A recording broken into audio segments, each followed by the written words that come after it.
This is The Drive with Dale Lolley and Matt Williamson on your 24/7 home of the black and gold. SNR, Steelers Nation Radio. And welcome to The Drive. I am Dale Lolley here with Matt Williamson, and I know it's an exciting day for everybody here with the opening of the free agency period and everything, but we lost a friend last night in Craig Wolfley, and just I don't know. Words don't. Pretty bad, yeah. Words don't explain getting that phone call early this morning and saying that Wolf was gone. Just the feeling I had. For me, having gone through what I'm still going through here is over the last year. If not for the grace of God, that could be me, and it just hits home that Wolf is no longer with us, and thoughts and prayers go out to his family.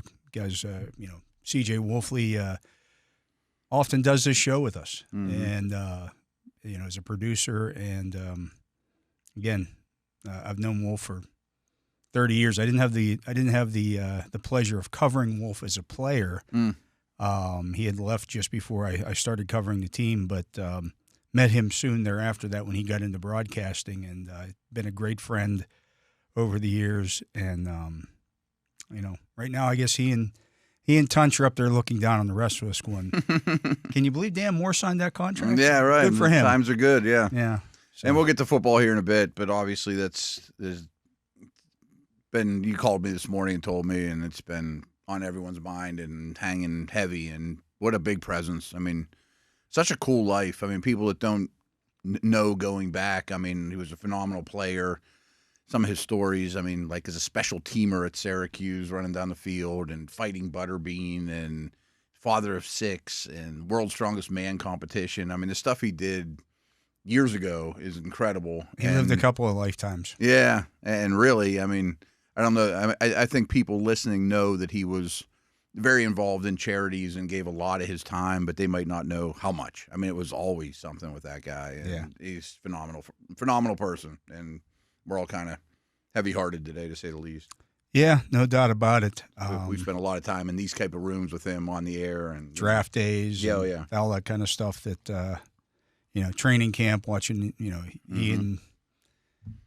He and Tunch would have a spot out by the fire pit where they'd sit and smoke their cigars, and later it became he and Carl Dunbar would be out there, or Max would be out there with him as he smoked a cigar, and it's a big one. Definitely fills a void. And boy, I'll tell you what, we were just talking. I mean, we lost Tunch, I think back in 2020. That was during the COVID year. Yeah, I remember it was during the COVID year. And, Stan Saverin last year, now Wolf. I mean, losing a lot of these kind of stalwarts in the alone, business and friends. I didn't know Mike Lang well. I had talked to him a few times, but certainly, a rough go of it in the Pittsburgh media market here. Yeah, Mike Lang hit me hard. I mean, as a kid, I listened to every Lemieux game via Mike Lang, you know. I didn't know him at all, but, I mean, all those guys you mentioned. Well, the only way I knew him is I worked at the Observer Reporter with Bob Grove, and whenever Mike Lang wanted to know something stats-wise, he would call the office and ask for Bob. That's how that works. And so I would, hey, it's Mike Lang's on the phone. We'd chat a little bit, but Wolf and Tunch and Stan. And they're big presences. We're friends, And Pittsburgh sports in general, too. Yeah. But, those guys were definitely buds, and I probably knew Wolf the best of all of them, just being on the air with him as much and all that, too. And really fun to be around, really, really cool life, and sucks pretty bad. Yeah, absolutely. So just wanted to get that out of the way here before we start. And, it's going to be somebody's going to have some big shoes to fill. Yeah. With everything that he did. And, but life goes on. And that's what we got to do. And free agency. Kind of started today. Right. No, it's to change the tone, hopefully. Monster day in the league.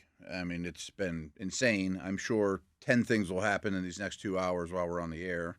Maybe the Steelers will land a quarterback. Who knows? They made a monster trade last night.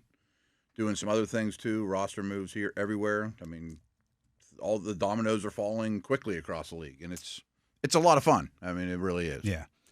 Well, let's talk about the first news. Well, first of all, okay, the Steelers have just announced they've released Larry Ogunjobi. Yeah. That saved $7 million against the salary cap. They also offered a second-round tender to Jaylen Warren. Mm-hmm.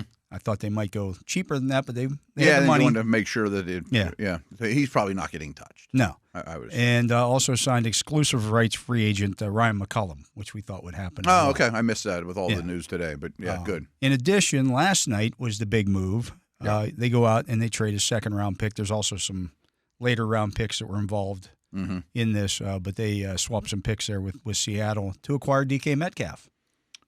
I'm a fan. I mean, this is a big move. I don't think it's one of the worst kept secrets ever. They've been looking for a receiver for a year and a half now. I mean, a brand name. And did not want to get shut out in this. Right. Give me the bird in the hand, and it's a impressive bird. I mean, I was very, very familiar, obviously, with Metcalf, but since trading for him, I dug into him even more. The scouting report on him is I can't wait to see him in person. I mean, like, we've seen some big wideouts, but not like this dude. I mean, so last night after the trade, my wife hadn't watched the Super Bowl version of the Great American Baking Show, which DK Metcalf you mentioned that before the Super he was Bowl, on there. the Super Bowl version of it. And so they show him now. He's on there with Eric Armstead and Tony Gonzalez, tight end and a 6'8" defensive end or whatever. Along with there were a couple of actresses on there. One act, Amy Smart, and then somebody else. Anyways, okay. So they show them all walking out together to go into the baking tent. And I told my wife, I said, the guy in the middle is a wide receiver. He's a little fast guy. The guy next to him. That's how I described to my wife. He's the little fast guy that catches passes. A Hall of Fame tight end who he's bigger than. Yeah. Oh, I bet he's bigger than Gonzalez. Yeah, he made Gonzalez look kind of small.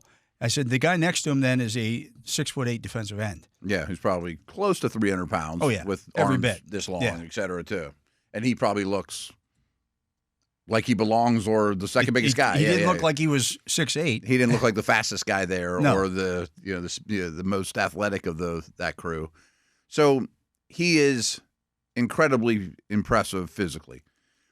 And boy, what I didn't quite realize how fast he gets to top speed. I mean, he is a nightmare.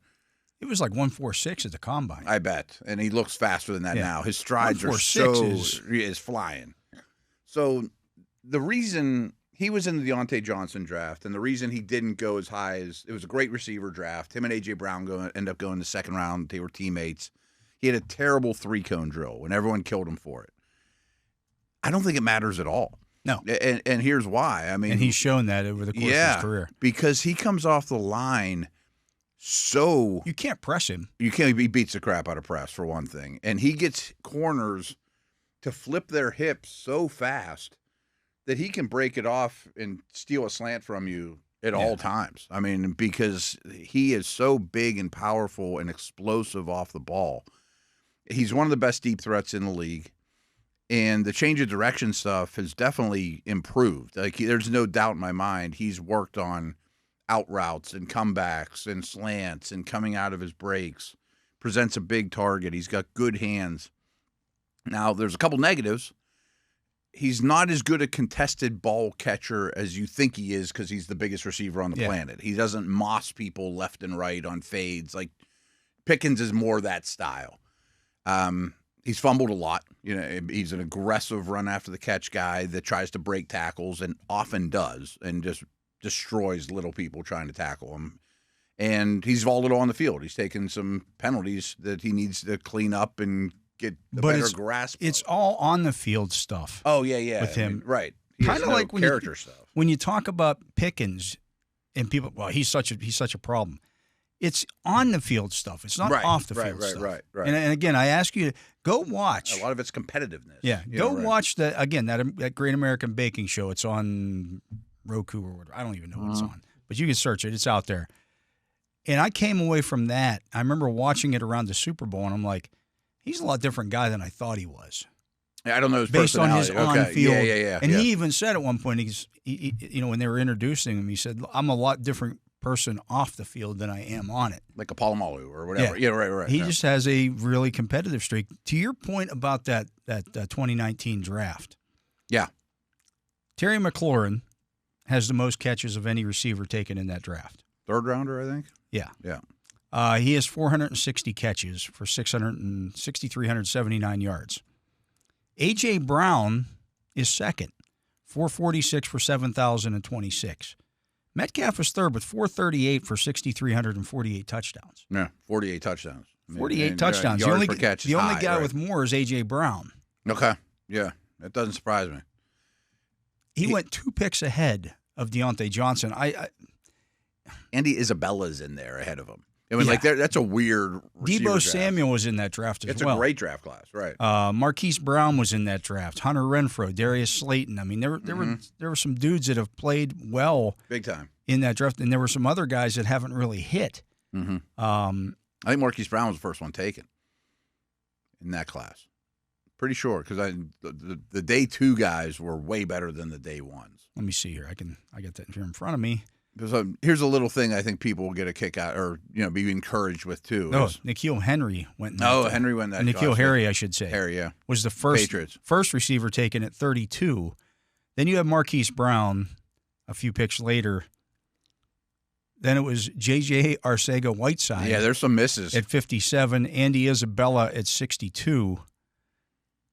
Paris Campbell at 59. Then it starts to get good. Yeah. Then it's like A.J. Brown. Mecole Hardman was in there. He went at 56. Okay. Debo Samuel went at 36. These aren't in the right order. Yeah, I was going to say, I don't think Harry was first. Metcalf was the 64th pick in that draft. I get this. Deontay was 66 that year. Let me see here. Okay, yeah, Marquise Brown was 25th. Okay, that makes sense. There we go. And then N'Keal Harry was right after that at 32. Yeah, and Super Bowl champs. Yeah. Horrible. Then it was Debo, A.J. Brown at 51. Mm-hmm. Mecole Hardman at 56. J.J. Arcega-Whiteside at 57. Philadelphia again. Philadelphia can't draft wide receivers, by the way. Devontae Smith's their first hit in 1,000 years. That's why they traded for A.J. Brown. Paris Campbell at 59. Andy Isabella at 62. And D.K. Metcalf was at 64. And Deontay was right after. Deontay Johnson was 2 picks later at 66. Yeah, the day 2 receivers were pretty awesome. So I just heard this morning, too, that Seattle, despite their issues on offense, and they had a lot, they couldn't protect at all. I mean, at all. Their offensive lines were really bad. Still saw like the 3rd highest percentage of too high shells. And Smith-Njigba is not a deep threat, and Tyler Lockett ain't what he used to be. Why do you think they saw the too high shells? And Geno's not a great deep thrower. And they can't protect. Yeah. I mean, their running game was not threatening. But if you have Pickens and Metcalf on the outside, you're going to see too high. The safeties are going to be 20 yards off the line of scrimmage. And they have to be. And if they're not, I don't know who the quarterback is at the moment. It's probably going to probably go their way on one-on-ones. Yeah. And I just think it has a huge ripple effect to the run game. I mean, Steelers ran into what they deemed loaded boxes at one of the highest percentages in the league. That's going to go down. I mean, it has to. So they traded away a 2nd-round draft pick to make this happen. And my immediate thought was 21 is now in play for a running back. I thought the same thing, too. Like, just go into the deep end offensively. Yeah. Assuming they sign Rodgers or Wilson or whoever, if Hampton's sitting there, do you just go, we're fixing the offense. Yeah. I'm sick of it. We're getting skill guys. Because you're not going to get the pick again until 84. Until 84. Now, I think trading down from 21 is a better chance now than ever, too, just to get one more pick. But somebody's got to want to come up to get someone. Right. That's the problem with that. And we talked about this off the air, and this is getting into the weeds, but right now they are so set up for comp picks next year with Dan Moore's contract, Fields' contract. Slay doesn't count against this group. Either quarterback wouldn't count against this group. Metcalf doesn't count against this group. Then maybe you're even trading a 3rd next year on draft day for somebody you like, too, or, moving up somewhere in the middle portions of the draft or day 2. They got a lot of future draft picks coming their way. Yeah, the problem is you don't have those comp picks yet. And so you'd have to trade your own pick. Right. You'd have to trade your own pick. So you can trade 2/3 to move up into the 2nd round. I know.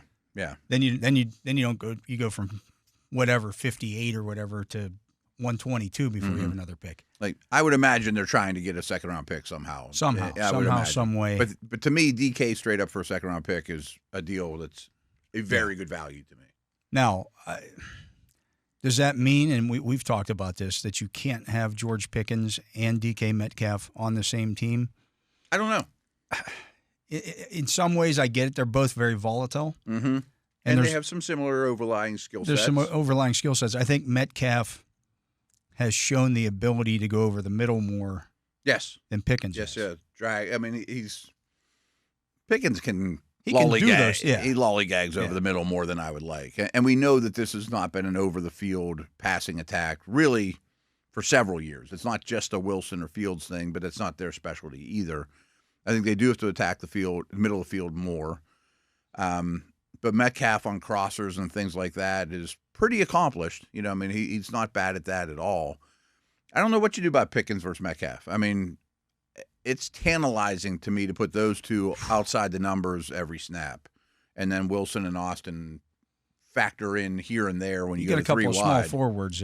Right. Actually, a small forward and a power forward. With Washington and Freiermuth. Yeah. I mean, your pass catchers are ginormous. I'm saying then you add a 220-pound running back to that equation. It's like, well, yeah. And a developing O-line and all those things. So that's appealing. But if they were to look at this like, well, we invested a ton in Metcalf, we're going to get that second plus or whatever for Pickens, sign Slayton or something along those lines, I'd totally understand that as well. But the Twin Towers, as it stands Monday at 4:15 or whatever, is pretty threatening. Yeah, without a doubt. It's kind of like what the Chargers used to have when they had Mike Williams and Keenan Allen's not small. He's 6'2". No, right. And they always had another big receiver on the outside, and it was a handful. And it made me think, too, that right after the Super Bowl, we know that the Steelers have a lot of Eagles ties. They signed an Eagle today. I mean, and especially if it was going to be Fields being the Hurts, throwing to A.J. Brown and Devontae Smith, I mean, those two receivers have a ton of value in that offense, even though they run the ball like crazy, because you can't load the box as much. You know what I mean? Like, you could still sort of mimic what they do on offense. Yeah, so it's going to be interesting to see how this continues to play out here as we continue to get into free agency. And as for Pickens, you can be very patient, too. I mean, if you are considering trading him, you don't have to do that soon. You can do that whenever. You could do that during the draft. You could do it in training camp. I mean, teams are going to need receivers. They're starting to dry up. Yeah. But no, there's a lot more moves to happen. No, I don't think they're anywhere close to being done yet. No. And obviously, quarterback's the biggest shoe to drop. But yeah, but that hasn't happened yet. No. And so we'll see if it happens here while we're on the air here. At some point, it is going to happen. They will. They're going to have another quarterback. I've already had people. They've done all this stuff, but they still don't have a quarterback. I guarantee you, folks, when they line up in September, there will be somebody standing behind the center accepting the football. I bet it's not Skylar Thompson. I'll bet it's not. On opening day, yeah. That would be my guess. Yes. Something's going to happen soon. Yeah. Anyways, let's get to a break. He is the Matt Williamson. I am Dale Lolley. You're listening to The Drive here on the Steelers Audio Network. And rest in peace, Wolf. Yep.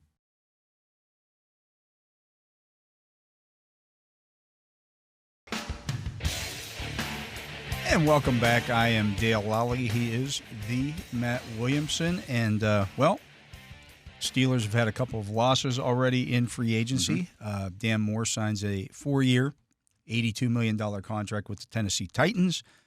Justin Fields accepts a 2-year, $40 million deal with the New York Jets and takes himself off the any possibility of being the Steelers quarterback next year. And I see people are ticked off about this. We had to have Justin Fields. Not at $20 million a year. I very much understood going that direction. And I mentioned the Hurts parallel and trying to run an offense that way. But I wish he was further along. I mean, there's still a lot of questions, you know. $20 million a year would have made that one of the certainly the top 10 contracts signed in this free agency period. Right. Per year. I mean, compared to what Josh Allen and those guys are making, it's different. It's different, but I can't give. I understand it was only a 2-year deal, Mm-hmm. but it's $30 million fully guaranteed. Is that what they gave him? Yeah, it's a lot of money for a guy who you're not sold as your long-term starter. Yeah, yeah, and I'll be honest, the money doesn't bother me that much in this because I feel like there's so much money in the league right now that if someone overspends and now a little Dante bit here, Jackson has signed a deal. did he? Good. 2 years, $13 million. With who? The Chargers. Okay. So Steelers are getting comp picks. they're getting back this serious year. comp Yeah. picks. I mean, we knew this was going to happen. Najee's still out there. James Daniels may make a good buck too if he's healthy. I mean, I'm rooting the best for Fields. I think he's walking into a tough environment. Yes, he is. I'm glad that Tyrod Taylor's there. That's a perfect kind of mentor. But you walk into that situation, hopefully to turn the team around. In New York. In New York, that's what I'm saying. I don't know that goes well. I would have totally understood if the Steelers went down that route. And not at $20 million a year. I hear you. I mean, here's the thing. So the Steelers made Justin Fields an offer. Mm-hmm. It wasn't $20 million a year. Clearly, yeah. And they reach a point where they say, here's our offer. We're not going any higher than this. Mm-hmm. And maybe it was 18 or maybe it was 7. I don't know. I don't know exactly what it was. But they had a price point in mind with Justin Fields. And it became very apparent that he wasn't going to take that. Once the weekend started ticking by, it was like, well. Once you got to Sunday night and you started hearing, well, they're interested in this guy, this might be a possibility. Mm-hmm. I mean, at some point you do have to move on. No question. You can't just say, well, the Jets are offering 20, so we'll go to 21. That's bad business. For an unproven guy. Yeah. I mean, if it were Dak Prescott or I'm not even talking about the Allens and Burrows of the world. Or if you're having this conversation next year at this time about T.J. Watt. T.J. Watt gets onto the open market. Somebody says, okay, we're going to give him $140 million over 3 years. Mm-hmm. We'll give you $142. Yeah. Because it's T.J. Watt. Or we'll match whatever because you're our guy. Right. And you're proven. And, again, I'm rooting for Fields. I'm glad that they went down that road.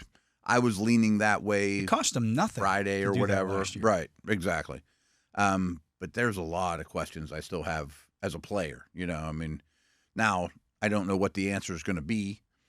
I thought flirting with Darnold, if there's any truth to that, was interesting. I don't know why Darnold would pick Seattle over Pittsburgh if that's what it came down to. It came down to money. Money's money. Yeah. I say or he wanted to be on the West Coast. He's a West Coast guy. You don't know. You just don't know. But now he's not thrown to DK Metcalf. Right. And he doesn't have any guards or centers.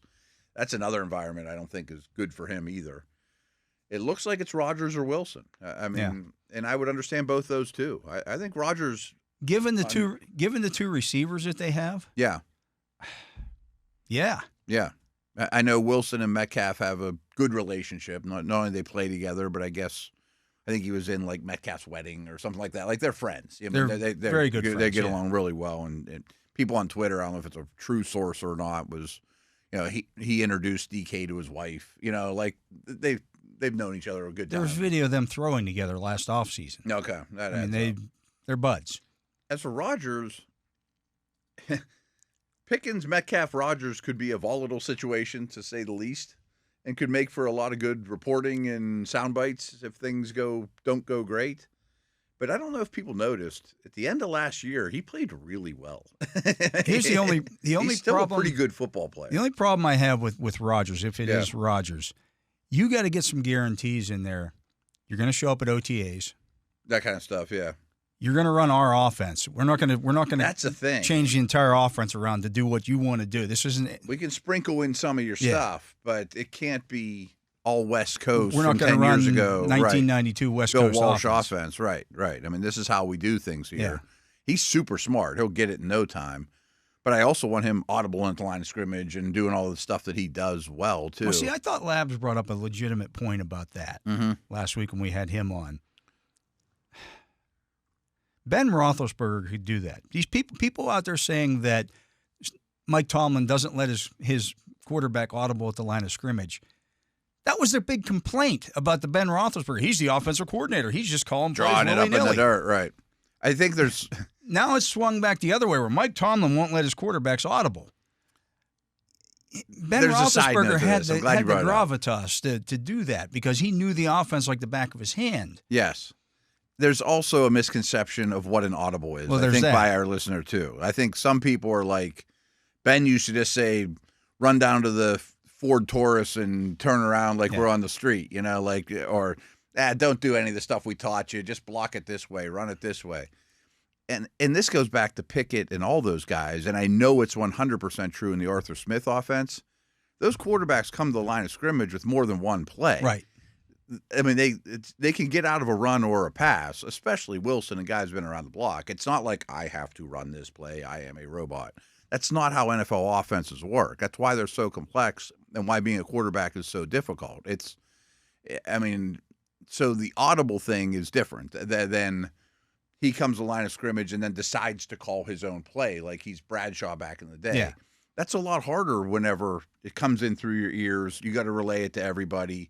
You're in a crowded stadium. Your receiver might not hear it, and you got to spit out a play call that's a foreign language that takes 10 seconds to come out of your mouth. Everybody sees or used to see Peyton Manning doing it. He's hand signals and doing all that. Yeah, because he had been in that offense Wilson does that his entire life. Wilson did the moving same guys thing. around too. Yeah. Right. I mean, that doesn't mean you just sit there and run the static play. I mean, again, so I thought there was a misconception. Anytime you're audibling, I always used to say this about Roethlisberger's stuff. He's not audibling to something he just drew up. No. He's audibling to something they've already had in the playbook and they've worked on over the course of the week. They're still running the offense. Right. Those guys come to the line of scrimmage, kill. That means they go to play two. Right. I mean, everyone knows that there's two plays calling or whatever. They get out of the run, they get out of the pass, whatever. So that wouldn't worry me. If it's Rodgers or Wilson, they will have freedom at the line of scrimmage. Yeah. I mean, I don't know how much, but they will be able to get out of bad plays. If it's Aaron Rodgers, he can't be in Egypt.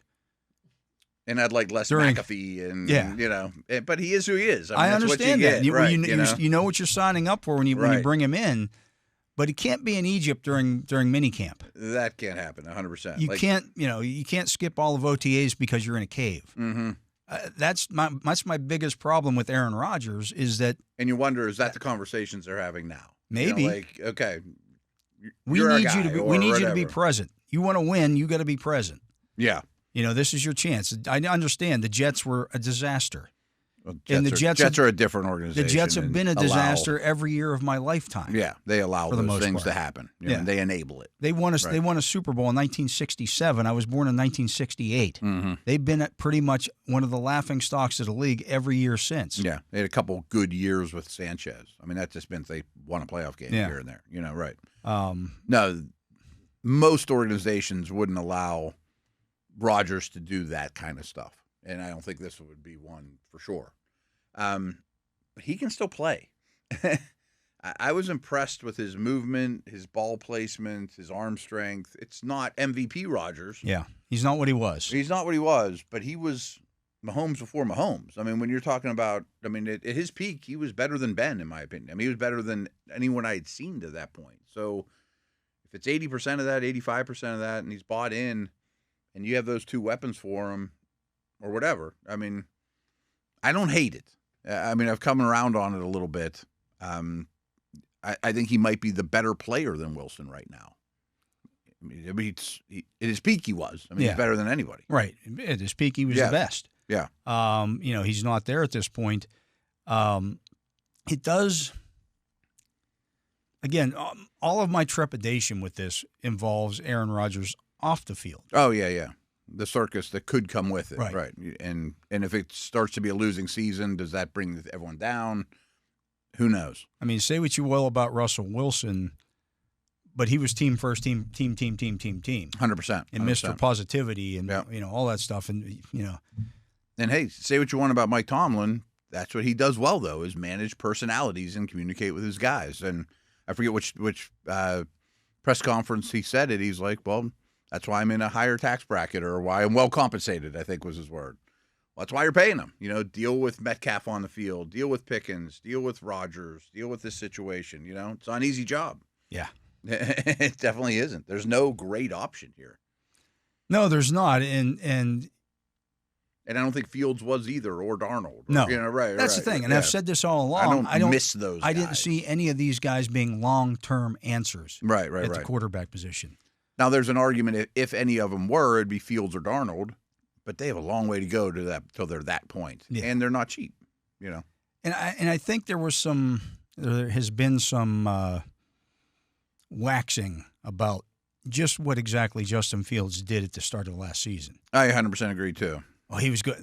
They went 4-2. Not they went 4-2. They went. It was very Kenny Pickett like. Mm-hmm. And yes, there's an art to doing that. Oh, there is. It's one of the reasons why I used to praise Pickett. There's an art to being able to win games when you need to win a game. Don't turn the ball over. Make plays you have to. That was from the coaching staff. It wasn't high-level quarterbacking. No. There were glimpses, but there was seen high-level quarterbacking. I mean, there was a lot of procedural stuff too. Since about 2020, when Ben's first year back, and exactly. And Russell was noticeably different from that regard the second he got in there. Yeah. Command of the offense, the experience, and there's something absolutely to be said for that too. Will Fields ever get there? I don't know. And he's never proven to be accurate. I mean, can guys get more accurate? Yeah. Again, it doesn't typically happen though in year 5 in the league. Usually not. I mean, if it's true that the finalists came down to Fields, Darnold, Rodgers, Wilson, if any of them departed and 2 of them have or are out of the mix, I can still sleep. I mean, there wasn't one of them that was like, got to get that one. Yeah, they're just not. I mean, it's not the best group this year. Even trading for Geno Smith was not. I think he's a good player, but he's 38, I think, too. And, I don't know that would have been – and it would cost you a pick. You'd have given up a third-round pick, too. Yeah. And you wouldn't have DK Metcalf, probably. You'd have to give – You would not give up both. 2 and 3? Right. I don't think that would have happened. No. But, I don't know. I don't get the teeth gnashing over this. I think we've known all along that I've written this on Steelers.com. Mm-hmm. No matter what option you go with at quarterback, it's not the long-term solution. But we know Wilson and Rodgers isn't. It's right. Build the best team around whatever quarterback it is that you're available. going to have in 2025 and see if you can win that way. Yeah, and I don't think there was a golden opportunity missed in terms of quarterbacks they could have had. The other name is Daniel Jones. That doesn't do it for me.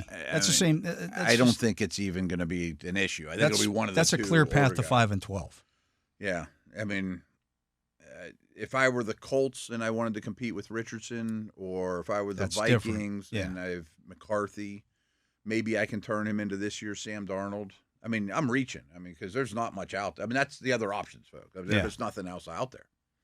Yeah, I can't go down that. I just can't. I've seen too much. And I'm not I'm not excited about mortgaging next year's first to go get Shedeur Sanders or something like that either. I mean, I wouldn't mind drafting one in this class if it works out that way. There's plenty of guys I like. If Shedeur Sanders happened to be there at 21, I'd get it. I'd get it.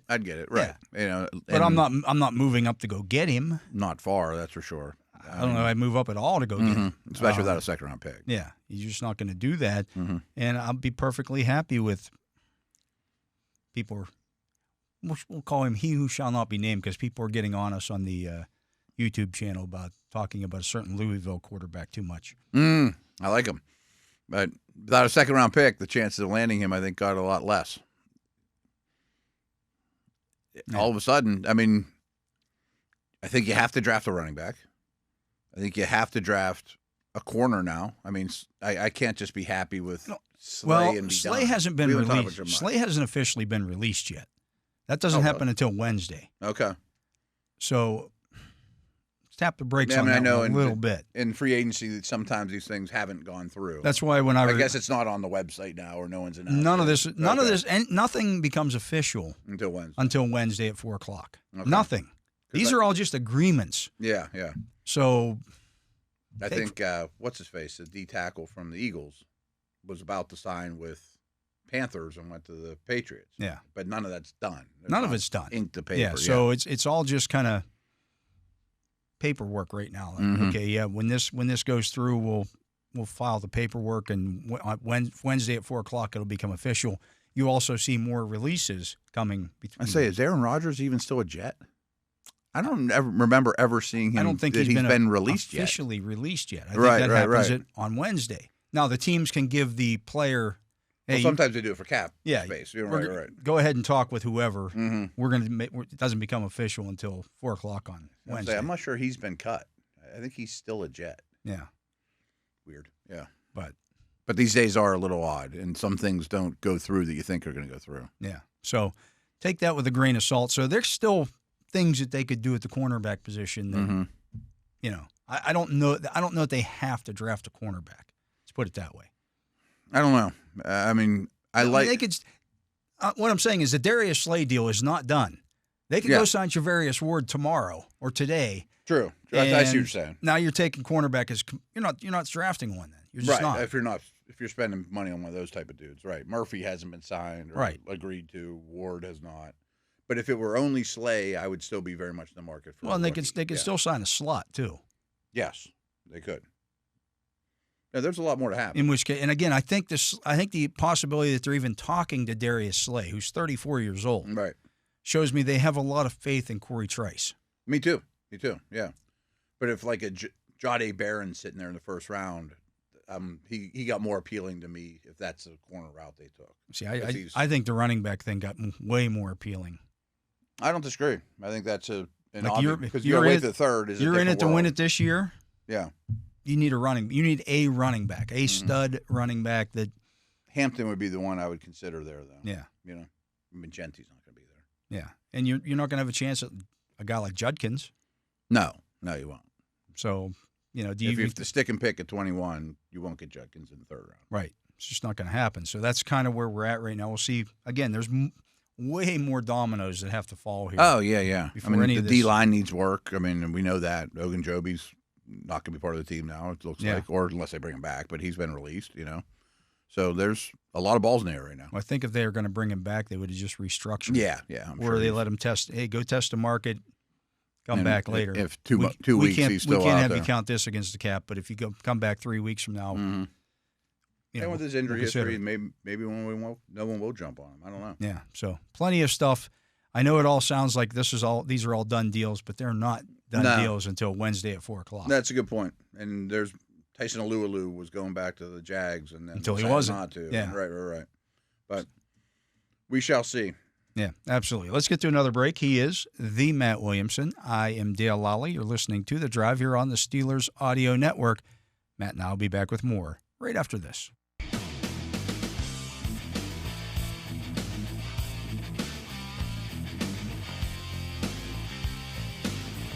Welcome back. I'm Dale Lolley. He is the Matt Williamson. And, I'm looking here at the overthecap.com compensatory pick formula. And they have this pretty well worked out. He's really good at it. They've been really good at it. It's funny. In the history of the comp game, the first 2 or 3 years, everyone in the world was guessing. Nobody knew. And it was like you were guessing. hieroglyphics. Yeah. And no one had any clue. Now a couple of these dudes have gotten really good. They've at studied the it formula. over the years. They've come up with the formula. And some of it's playing time and what you do, Yeah. but mostly it's what you sign for in free agency. So right now, overthecap.com is projecting Dan Moore will get the Steelers a third-round compensatory pick. Mm-hmm. That's the best one you can get. The only one that's higher than him right now is Sam Darnold, who signed That's a up. Yeah. Yeah. Bigger deal. Yeah. bigger deal.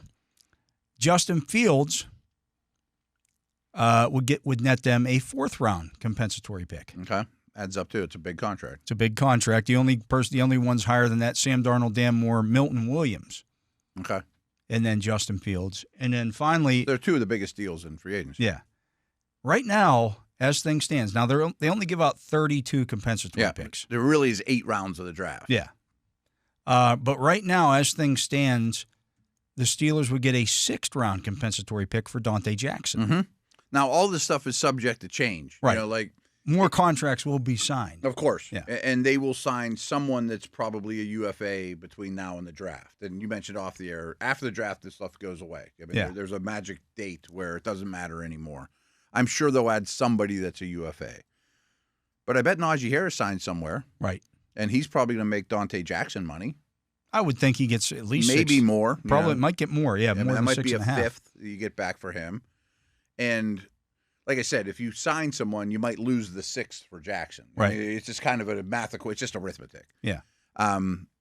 But James Daniels in the guard market, if he's healthy enough to sign with somebody, is going to make way more than Dante Jackson. You want James Daniels to sign before the draft. Yeah. If he signs with somebody after the draft, doesn't matter. Then it doesn't factor into your compensatory picks at all. So even the quarterback stuff's interesting. If you were to sign Rodgers, assuming he gets released, and then Wilson signs somewhere else, he's going to make quarterback money. Yeah, I mean, at least it's going to be make Fields money. Yeah, he's going to get 2 years, $40 million. Yeah, right. So you're almost guaranteed to have extra comp picks next year, no matter what happens from this point on. I mean, that's almost a done deal. That's why, my 5 for Friday last week, I'm like, folks, you want these guys. Sign monster deals. Sign huge deals. Right. You the Dan Moore deal, the Omar Khan and Andy Weidel should have been high-fiving each other in the Steeler offices today when Dan Moore signed.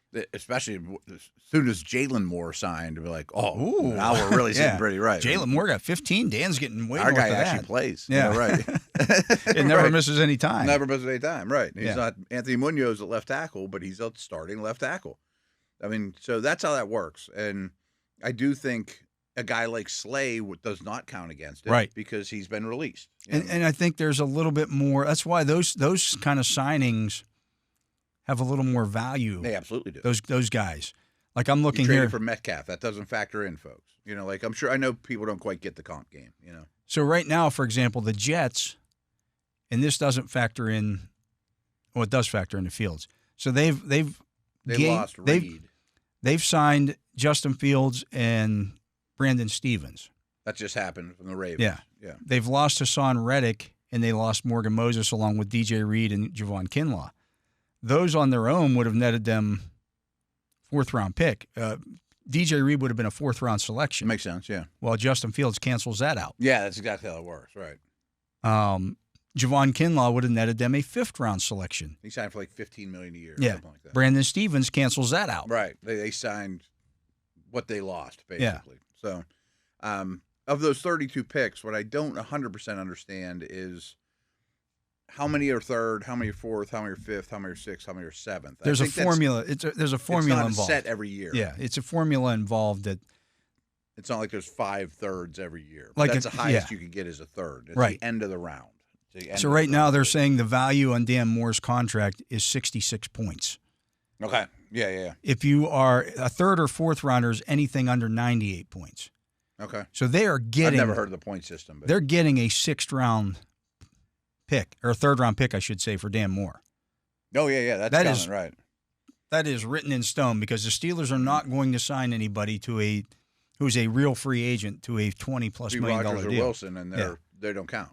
Right. Neither one would hurt. They wouldn't hurt your comp formula at all. So I don't know if people know this either. Now comp picks, this is a new rule. It used to make me insane for years. You weren't allowed to trade them. Right. You had to make the pick at number 100 if you were at 100. I'm like, that's so dumb. Why is it any different? But anyway, these picks are not for this upcoming draft, though, folks. These are going to be the 2026 draft. But now teams are so smart, they know it's coming.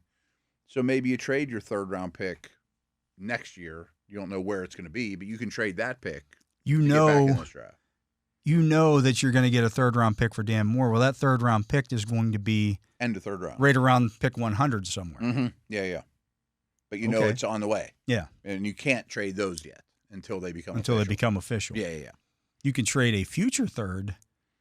Yes, or a comp pick, or kind of like the Fields deal. It's a future 4th that could be a 6th or whatever too. Yeah, and make it that and write that into it. If we get a comp pick, then it can be this. But no, that's something on the horizon that sets up really well. I mean, is their future picks and their future cap space. By the way. And they're not done losing people yet.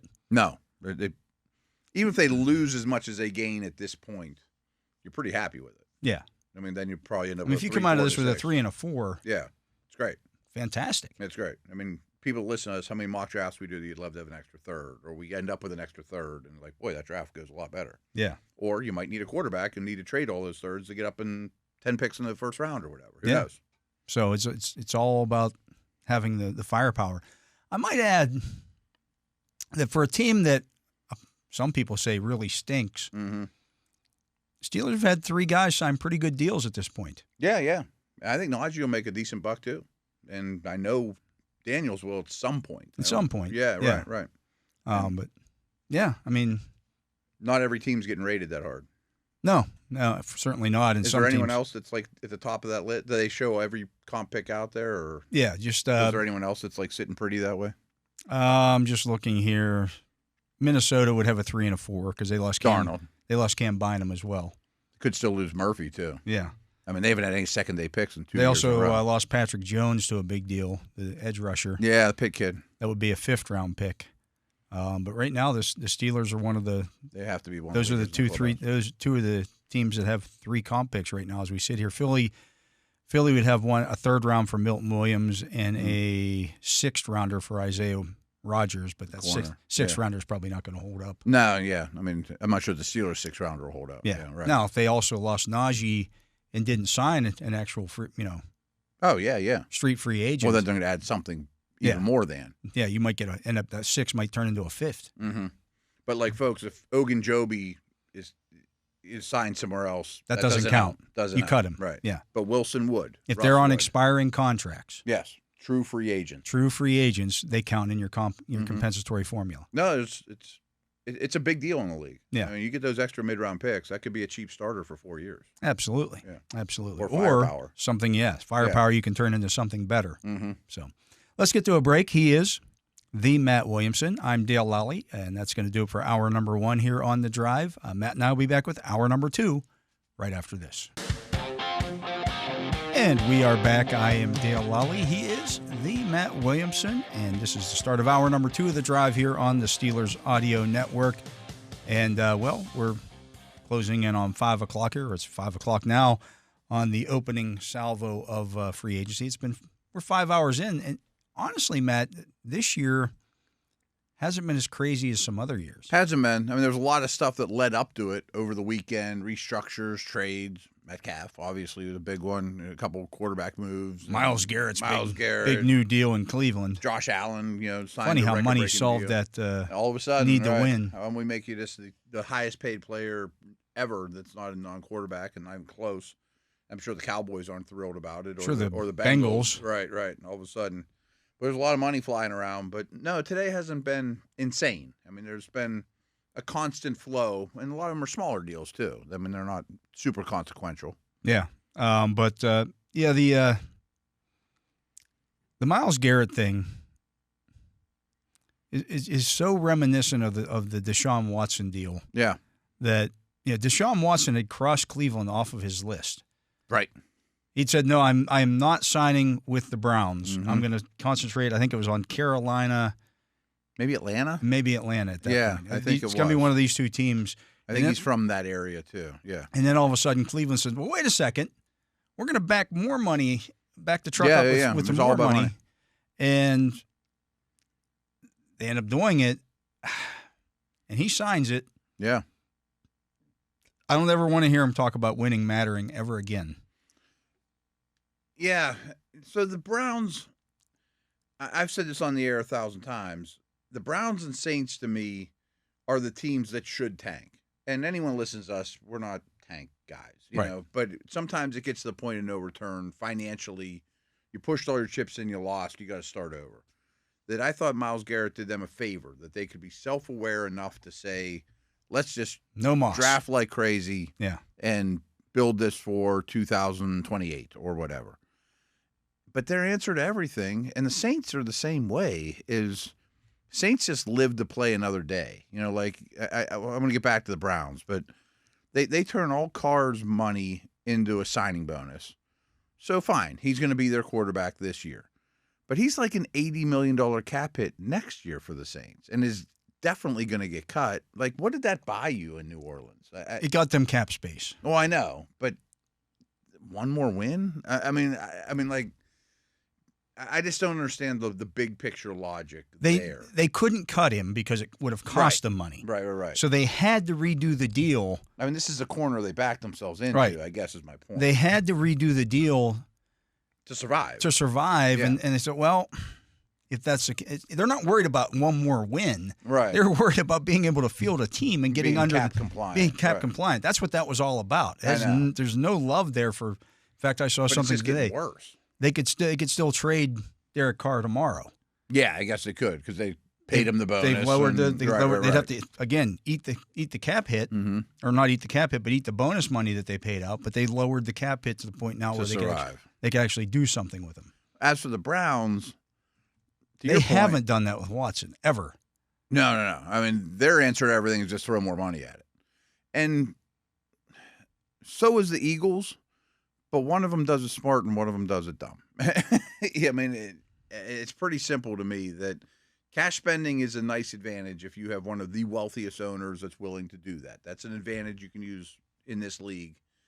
And the Eagles do it better than anyone. The Browns try to mimic that and do it so poorly. Well, the Eagles have better players. But as I say, they use the money on the right people. They're more self-aware too. Let's talk about this. So the Eagles tore up Saquon Barkley's contract basically, and gave him, I think it's $22 million a year or something like that. I forgot what the number is, but yeah, it's highest paid running back. That was not smart. That was not thinking ahead.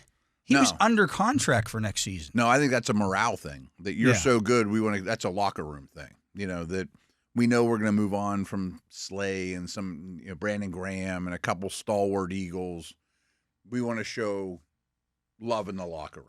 Yeah. That you were one of the best players in the league this year.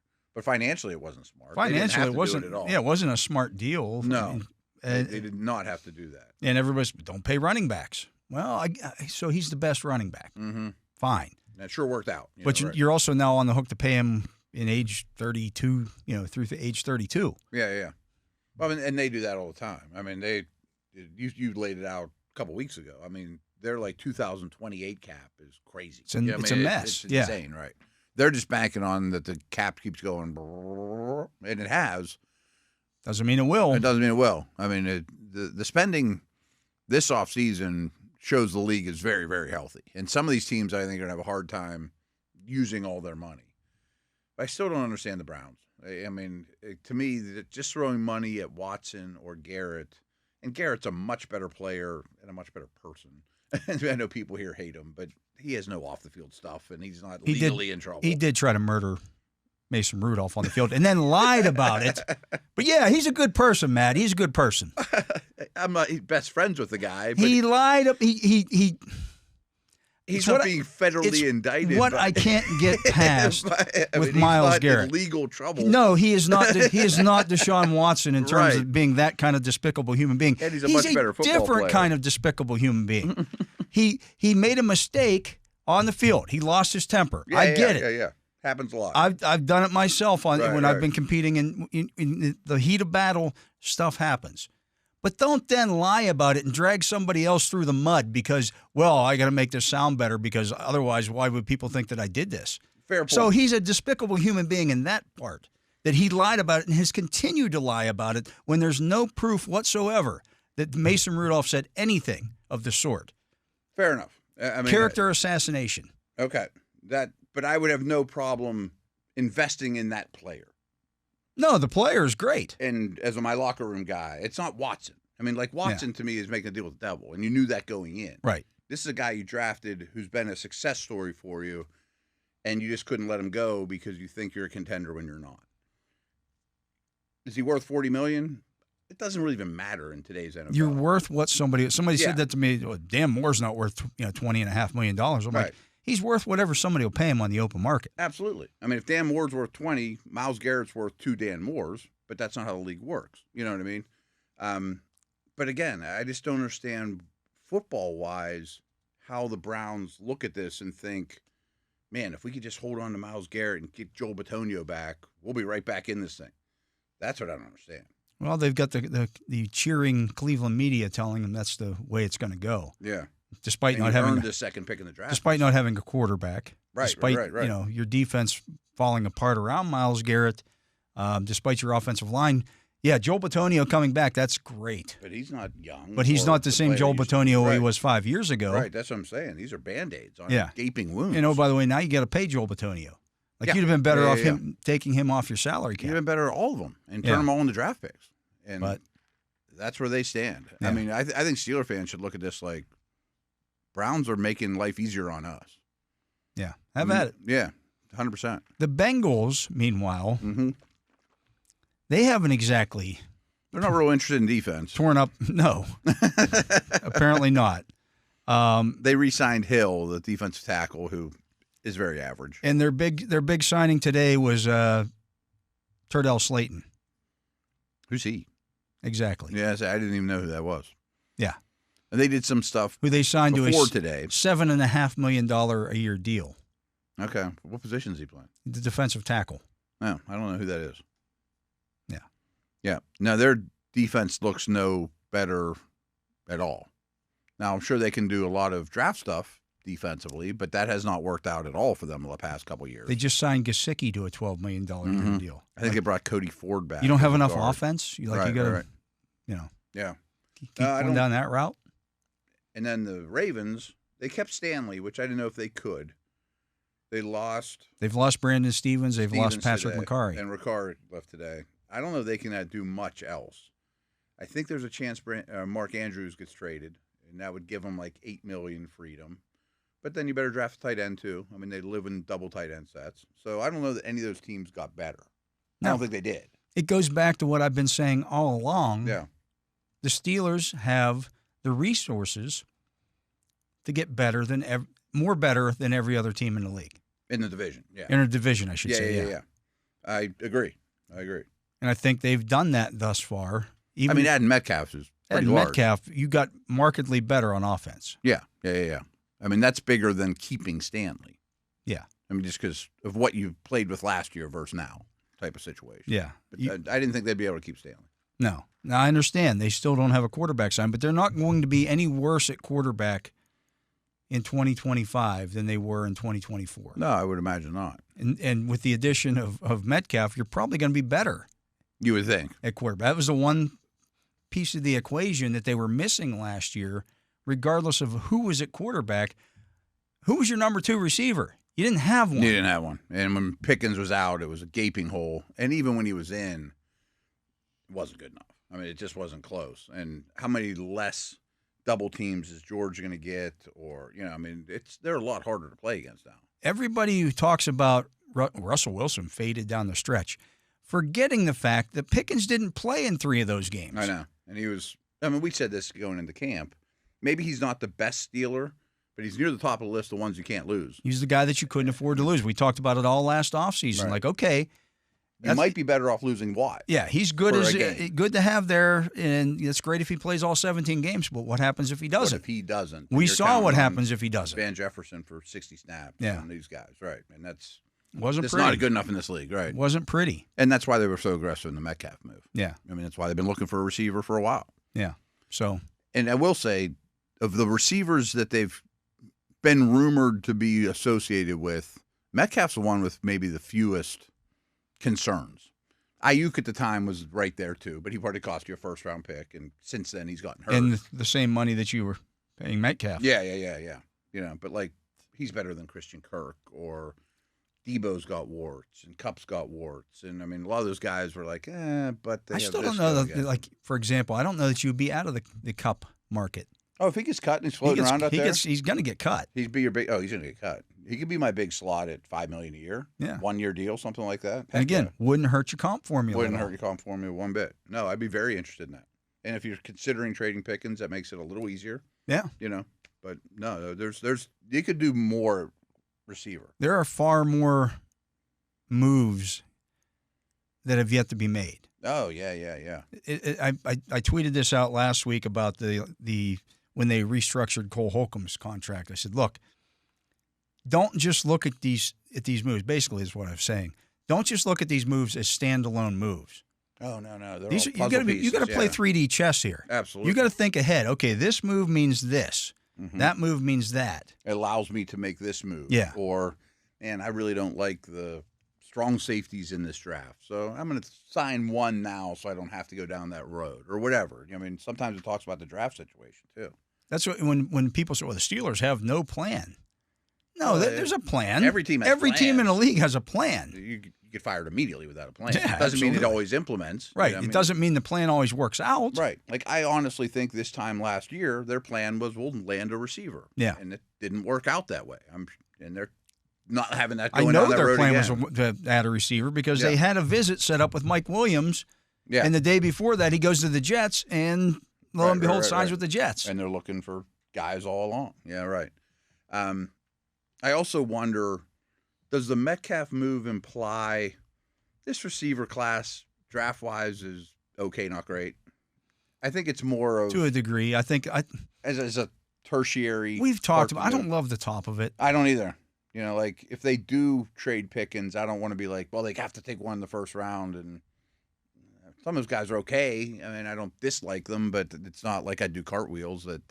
You're so much better. Yeah. And again, you saw this year, we've gotten a little bit spoiled in Pittsburgh with whatever receiver they take in the second or third round.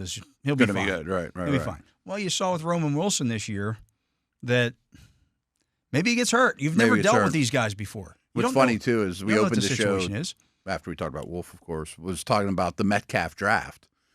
Arcega Whiteside, Isabella, those guys are going ahead of DK Metcalf, which Yeah. seems so dumb Bonkers. at the time. Yeah. It now, and even then, I know some of us rolled our eyes. Like, you took Andy Isabella against DK Metcalf?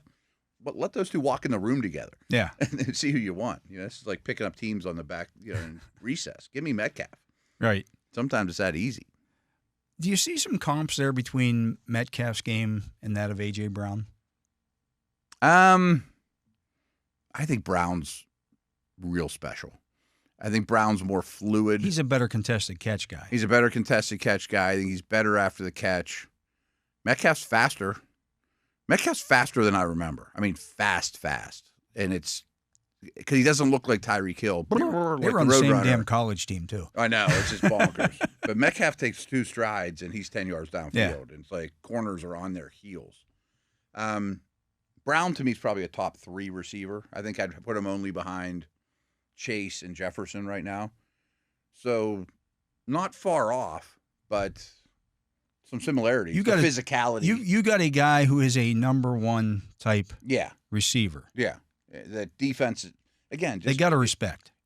I know people won't do this, but if you watch the Seattle All-22, defenses fear this guy a lot, much like Pickens, but maybe even more. I mean, like he puts it in the paint downfield. Like I and said, shrugs off a 190-pound corner. You can't press him. You can't press him. He can't. just beats you up. I mean, he's not as good against zone, but he's not bad against zone either. And one thing about Metcalf is he's gotten better consistently. His tape gets better every year, too. Yeah. He's become more of a developed route runner. I think he's much better coming out and out of his breaks than he was early on. And he's revived his game around his strengths really well. Yeah. And Yeah. also, last year's Seattle offense is a hard watch. That's a college coordinator trying to figure out what the NFL is all about, and thus he got fired, Yeah. And they couldn't protect it all. No. And yeah. Gino did something with nothing in that offense, but that's a tough watch. Yeah, for sure. But, I just think, you can't get too locked in on each move individually. I think you have to wait until the smoke clears a little bit. You should take this in like weekly increments. Yeah. Oh, I 100% and agree. do it that way. Don't just look at it. Well, the Steelers still haven't signed a quarterback yet. What the hell are they doing? Right. They're going to have somebody under center. It's probably going to happen within soon. the next 24 hours. Yeah. The Steelers they need a defensive tackle. They need a running back. Tap the brakes. It's coming, right? It's right, all right. in the plans. Right. They know what they need. And it used to be, and I think this is happening less, but there was that tidal wave of free agency the first day or two. Smoke does clear a little bit. Then you start to get a little bit more values, and that's when the shopping's the best. Right now, I'm not sure if money even matters in the league because the cap's going up so When you had fast. some teams like the Patriots, they had to spend $120 million. Right. They paid Milton Williams $26 million a year. Yeah. He got the biggest contract in New England Patriots history. Which is funny. And they had Tom Brady. They had Tom Brady and Gronk and blah, blah, blah, Yeah. blah. Right. That's how much things have changed. And I know people are a little concerned about the Metcalf contract. Wow, that's a ton of money. 5-year deal, $150 million. Well, first of all, I don't know if the 5th year will even matter. I haven't seen the structure of it. It just rarely does it work that way. But I mentioned before, percentage of cap, Metcalf's contract that he just signed with the Steelers is smaller than the one he's coming off of that he signed with Seattle 3 years ago. It's just inflation, guys. This is what people cost now. Get used to it. It's not your money. Right. The league's owners are doing just fine. He can't give that guy $30 million. Yeah, he can. That's a going rate. And these contracts, you don't say that about an outfielder or a pitcher or whatever. Unlike baseball, unlike hockey, unlike the NBA, these aren't guaranteed deals. No. Now, a lot of deals that happen or rumored to be done today, the Jags will rip them up in a year, and there'll be a good amount of right. guaranteed money involved, but that's it. Yeah. You're not getting. And the other thing is you're There's not some getting overspending today. There always is. Dan Moore, for example, isn't getting $20.5 million every year of that contract. Correct. It'll be he'll count $10 million against the Titans cap this year. Next year it'll go up. The year after that it'll go up a little bit more. I was talking about like Josh Allen's deal he signed, and I think it's like 55 annually. It's something small. Where if he was a free agent, a true free agent, he might get 100. I mean, who knows what somebody would give him? But he's got hundreds of millions guaranteed. Like, he's fine. They're not cutting him. Yeah. They're not cutting him.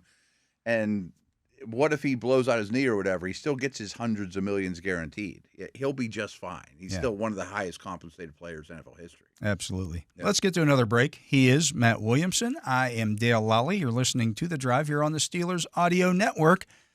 We'll be back with more right after this. And we are back. I am Dale Lolley. He is the Matt Williamson. And, it's the opening salvo of the free agency period here. And, Matt, over the cap you used that word twice, salvo. I don't know that word. You're looking at me like I have 4 heads. I think you do. You're a creative writing major in college, for God's sake. Yeah, but it was the path of least resistance, so it wasn't being as good at it. Well, I guess it did take you 6 years to get there. Right.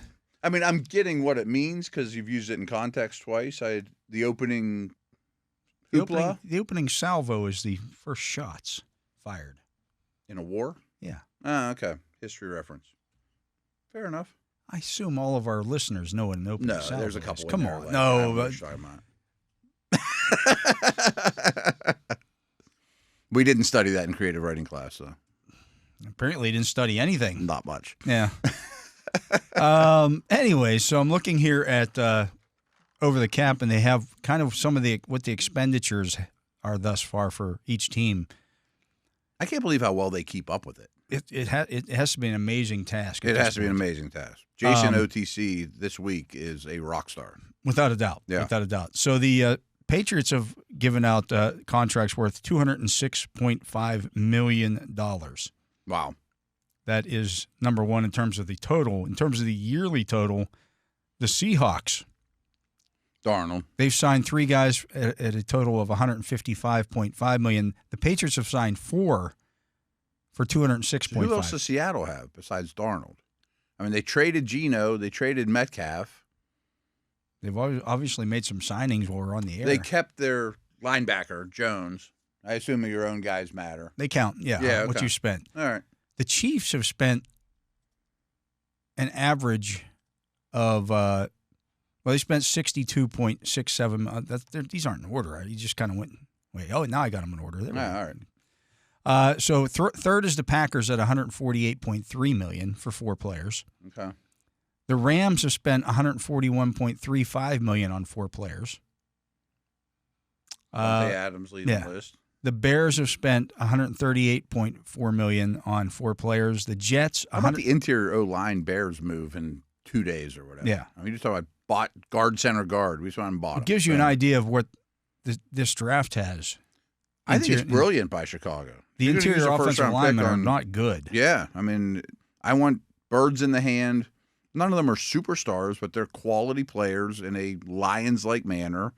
If you want Caleb Williams to be good, I'm not going to trust rookie guards that I'm taking in the second round that should go in the 4th. Yeah. The Jets are at $122.3 million. The Buccaneers have spent $111 million. The Panthers, $96 million. The Cowboys, $90 million. The Cardinals, $89 million. Broncos are at $88 million. The Lions are at $74.5 million. The Giants are at $74.4 million. Jaguars at $69.6 million.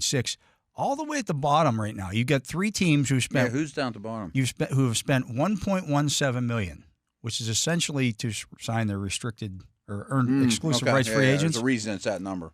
Saints. I'd say Saints have to be the top. Eagles, and the Steelers. Okay. They haven't technically agreed with anybody yet as a true free agent. And say, have they not? Slay's not on there. He's not a free agent yet. Okay. All right. Fair enough. So I don't know how to respond to that. I think Slay's going to be a Steeler. So after the DK Metcalf trade, right, which doesn't count. That's not a signing. Right. Yeah. That was a trade. They then released Larry Ogunjobi, which freed up an additional $7 million. Yeah, okay. I believe I saw the adjusted cap value for them at $48 million after those two after moves. the Metcalf trade. How much does DK count against this year's $18 million. Okay. So that was an $11 million loss. Yeah. In those swaps. So right now they're at like $55 million. They should be at $55 million in cap space. Okay. Of course, someone's going to go to quarterback. To a quarterback. Sounds like some will go to Slay. But they haven't made the big moves yet. They've kind of. There's still a lot in the bank. They've got a lot in the bank, and if you start looking at some of the teams that had a ton to spend and have overspent, Patriots, quite frankly, right? Cardinals. They're going to have more buying power when we do hit that second wave of free agency. Absolutely. When the prices come down and you start to get values, instead of we'll fill one hole, you fill three. Yeah.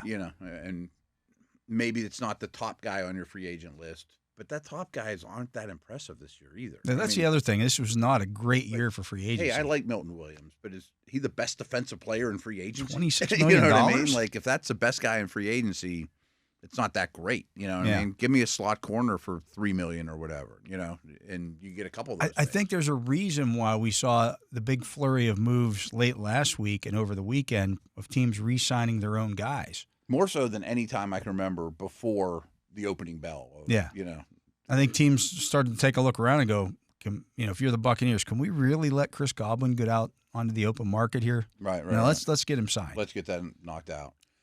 An interesting position, which didn't really affect the Steelers, but we talked about after the Holcomb move, off-the-ball linebackers looked like a wealth of them hitting free agency, and like none did. All their teams just like they all got paid. They all got paid like the same contract. The Patrick Queen deal, now looks like a bargain. Looks like a bargain. It's compared to what some of these other guys. Robert Spillane got $12.3 million a year. Yeah, and guys better than him, like Jones, I mentioned with Seattle, and Buffalo kept their dude, and the Jets kept their dude. They're all good, young, every down linebackers, but they all got like the same deal, like $15 million, and a lot. Yeah, the Steelers sitting at the linebacker position, they're in pretty nice shape. With or without Robert. $12.3 million a year for Robert Spillane. Right. We've all seen that. I mean, he racks up tackles. He's not a bad player, but I don't want him out there every down. I don't want to pay him $12.3 million. No, absolutely not. To be a two-down player. Right. And that's where the Patriots are at. Like, it's great that the Steelers have a ton of cap space. But if you can't invest in your own because you have such bad players, having a ton of cap space isn't a curse, but it's not as wonderful as you think it is. No. It's different if you can give it to TJ Watt and those type of guys.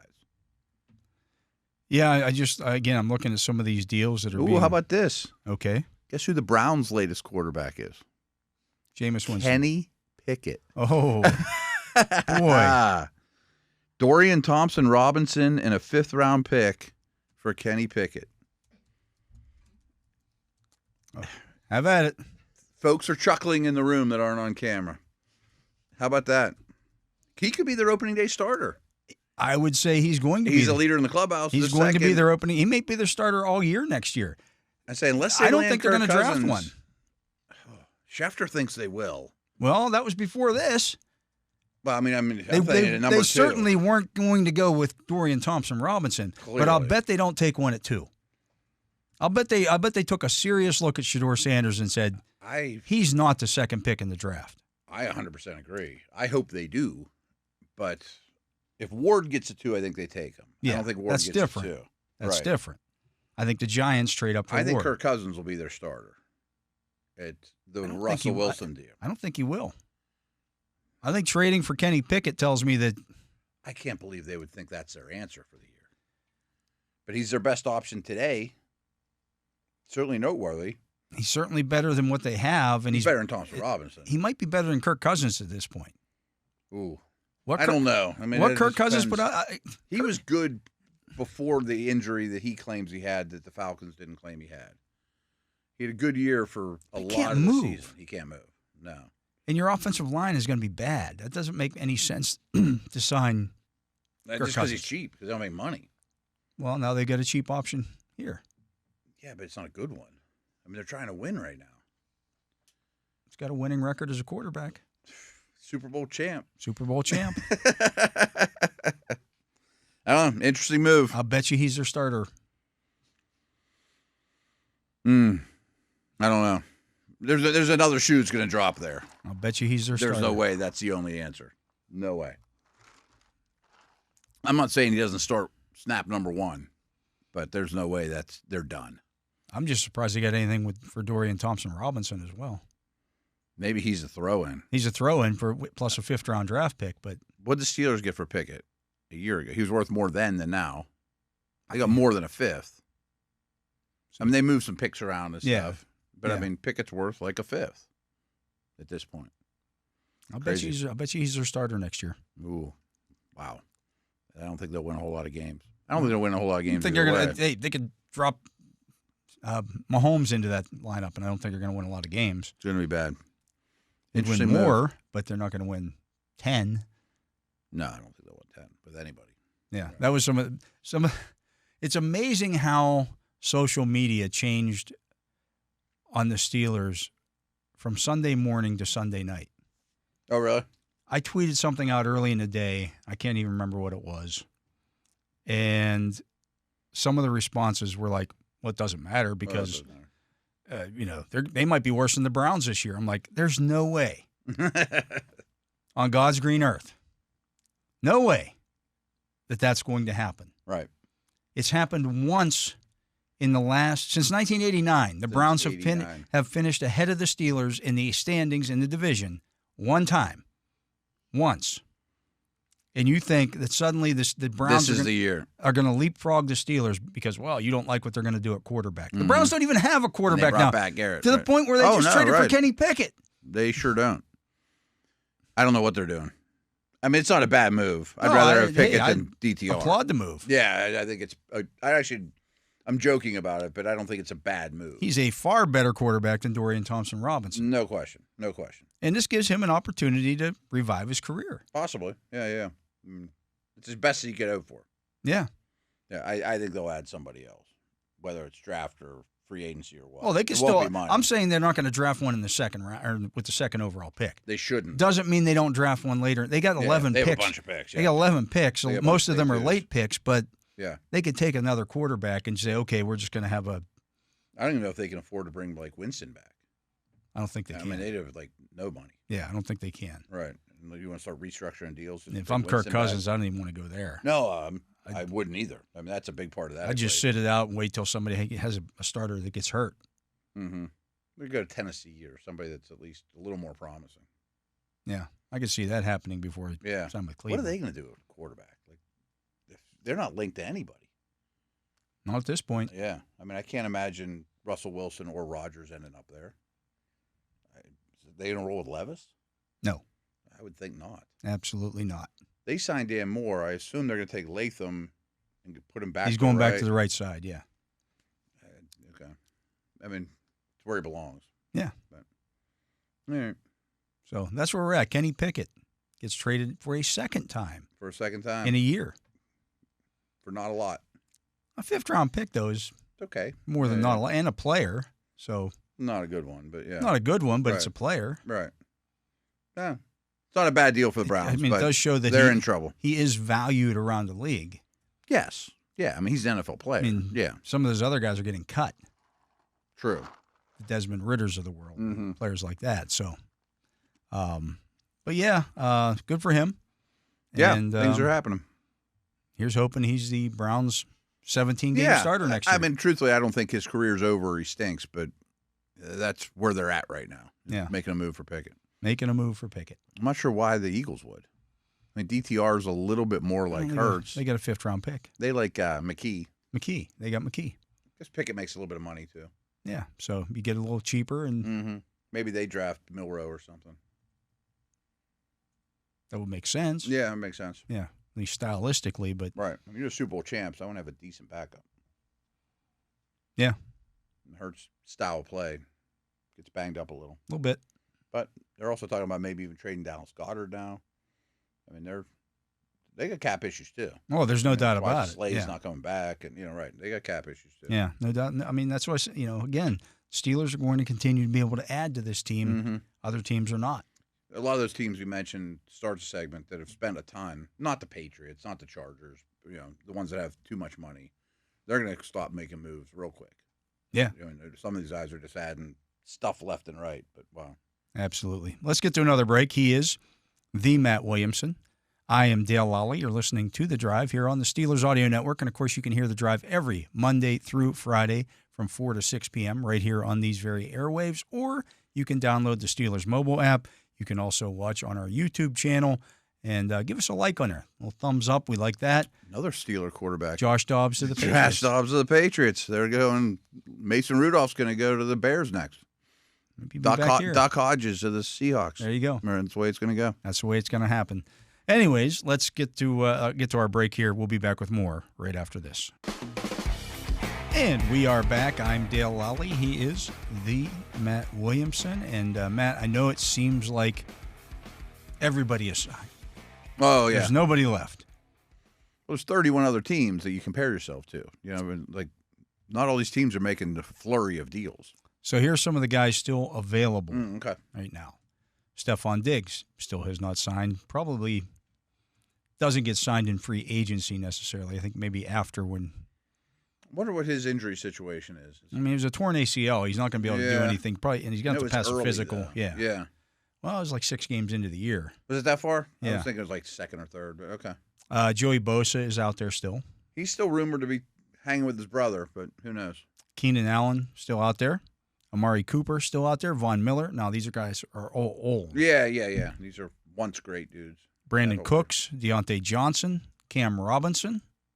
I bet Cam Robinson gets scooped up soon just because of the position he plays. Yeah. Draymond Jones, defensive end from the Seahawks. Brandon Scherf, guard. Tyler Lockett, still there. Evan Ingram. I think he's in Denver visiting right now. Yeah. Matthew Judon. Just got cut. No. Yeah. Yeah. Okay. Joe Noteboom. None of these guys are super exciting me for the Steelers at the moment. DeMarcus Lawrence, Preston Smith, DeAndre Hopkins, Ryan Kelly, Zadarius Smith, who just got cut. Justin Reed still hasn't signed yet. I bet he does soon. I think he'll be sought after. Mike Williams. Now Larry Ogunjobi is out there. Jonathan Jones, James Daniels, Zach Wilson, Byron Murphy. Murphy's interesting. I haven't seen him linked to anybody, but not yet. All right. Chase Young. He'll do well. Trey Lance. Jeff Okudah. Dre Greenlaw. Charles Omenihu. Jacoby Brissett. Robert Woods. Kendall Fuller. Justin Simmons. Rasul Douglas. DeMarcus Walker. Taylor Heineke. Raekwon Davis. Jerome Baker. Stephon Gilmore. Tyler Conklin. Tyron Smith. Juwan Johnson. Mike Hilton. Marcus Epps. Darius Slayton. Marcus Mariota. Gerald Everett. That's just looking on like the first of 600 players. Yeah, I would say there's names you didn't mention, not to mention like Rodgers and Cup and guys like that haven't officially been released or whatever yet that will become available. And there'll be some guys joining those. Yeah. I mean, the Steelers cut Ogunjobi today. Well, teams are going to do that with guys we don't know yet, too. They've made a bunch of signings. Oh, we didn't think we were going to get this guy. Let's release this guy to give us some more cap space. That we had that card up our sleeve. Or there are still some teams that need to get cap compliant before Wednesday. That too. Could there be Saints on the move or something like that, too? I think the Bills have made a flurry of signings over the weekend. But I don't know what the Allen contract did to help or hurt that. I assume it opened up space. But they did some other stuff there that put them over the cap that they yeah, got to. they were real close against it. Yeah, they got to create some space. They did cut Von Miller. Some of those old dudes. I wonder. I mean, there's some like Hall of Famers and borderline Hall of Famers that you mentioned there that are unemployed. They're probably going to play somewhere this year. Oh, they're all going to play. Yeah. It screams like a lot of one-year deals for those guys. Yeah. 623 still available free agents. Okay. 623. Yeah. Now, several hundred of them won't get signed that's before basically free agency. 9 teams worth of free agents. Of football players out there, NFL players. Of guys that are NFL players. Mm-hmm. They're going to play somewhere. There's a lot more going on. There's some trades that'll happen too. I mean, Kenny Pickett got traded 5 minutes ago. Right. So, I understand you want things now. Sure. But it doesn't happen that way. No, nor does it have to. It doesn't mean you missed out. Right. So today, Twitter was down, or the X-Twitter, as it were. I know. Terrible timing. Terrible timing. And it felt like that kind of slowed things down in the free agent market a little bit. A little bit. I mean, I know, I'm speaking out something I don't know, but I know these other services tried to, like, compete with Twitter, never did. So many of us rely on Twitter for this stuff, I mean, there are some other outlets that worked out pretty well that I had to dig into, but there was a while there I'm like, I'm going on a noon podcast and don't have any clue what the heck's going on. It made it interesting. Let's put it that way. No doubt. Yeah, the Colts signing Charvarius Ward to a 3-year deal worth up to $60 million. Wow. $20 million a year for Charvarius Ward. Mm-hmm. Good player. I mean, good starter, not a special player, though. That's an overpay. That to me is, too. And they signed Bynum as well, safety. But that's when you make a lot of changes. It's a wholesale scheme change on defense. You need to go find new fits. You're not just going to run cover 3 all the time. Yeah, that's where you get yourself into trouble. It absolutely can. You can't just spend to spend. Yeah, it absolutely is. And I don't think that's spending to spend. Ward's a good player. A lot of people would like him. If Steelers sign him, I get it. I mean, he's a good player. That's a lot of money. That's why, if I'm the Steelers, I would not have gone $1 more than what the Jets were offering. $20 million for Justin Fields? I have no inside knowledge of what the Steelers' offer was. I'm sure it's less. It's less than that. It's 35 over 2 or something like that. Something along those lines. If he took the money, that's his decision. Sure. And I would never give anyone a hard time for taking more money. But I'm not going to. Who knows? You can't. What happens to, for example, a team like the Jaguars? Well, you got to go out and get all the shiny new stuff. Yeah, they even did today. Yeah. I mean, a couple things they signing tight ends and stuff like that. Yeah, things that I thought, that was $2 million more than you should have. That was $2 million more than you should have. And that's 2 years from now, you're cutting that guy. Yeah. I mean, they're the poster boys for that. It just it leads to bad contracts. It leads to situations where guys know they're being rented. Mm-hmm. There's a lot of change in the locker room, and you won't be here long. And I always go back to the Jags too. And once again this year, they have so many high picks all the time. And who on their roster is there to show from those top 10 picks? I mean, there's not many. Yeah. I mean, of all those years, going back to Bortles and Ramsey and all those dudes, I mean, those should be your foundation. They should be your Watts and your Haywards. The guys that are there forever. Yeah, which is why, again, I'm not again, the conversations about T.J. Watt. Well, you need to trade him now. No, you don't. No. You don't need to. Do you think he gets like Garrett money though when that happens? I don't think it'll be that high. Like Parsons will get more than Garrett. The average, I don't care what the average part of the deal works out. Yeah. When the Steelers sign T.J. Watt to a new deal, people are going to get tied up in the money, and they're going to look at it and go, right. Oh, they gave him. I'm just going to throw $150 million over 4 years. Or, he's too old for that. That's crazy. It's not going to be what he makes in year one. It's not going to be what he makes. Whatever he gets, he's probably going to lower his cap number. Oh, there's 90% chance in 2025. Whatever year it is. Yeah. I mean, it could be for next year's cap or for this year's cap. It's much like the Metcalf contract. Everybody looks at it, well, they gave DJ Metcalf $30 million a year. On average, yes. On average, right. But that's not what he's going to make the first couple of years. How much is guaranteed? What's the cap hit this year? You said it's 18 this year. That's not bad at all for DK That's his Metcalf. base salary. Now, yeah, I mean, and then you just tack the next 4 years on after that. It's like the last year of that contract, he may never see, or you gave him, right? you traded for him. He's making $18 million. You said, okay, we're going to do this, and we're going to write you a check as bonus. I haven't seen the contract yet, but let's say they gave him $40 million in bonus money. I can almost guarantee that contract will be more team friendly than the first thing we read. Without a doubt. Without a doubt. Without a doubt. And outs and different things like that too. Yeah. But that's a going rate. That's what you do. When you have great players, you pay. Right. Again, the cap has gone up $50 million in the last 2 years.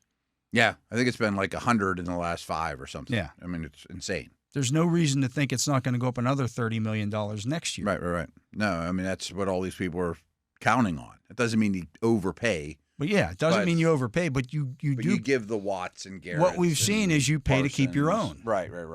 You don't want those guys hitting the market. No. I mean, can you imagine what TJ would get if he was on the open market? Oh. It'd be insanity. Yeah. I mean, Josh Allen's the best example. Somebody give him 50.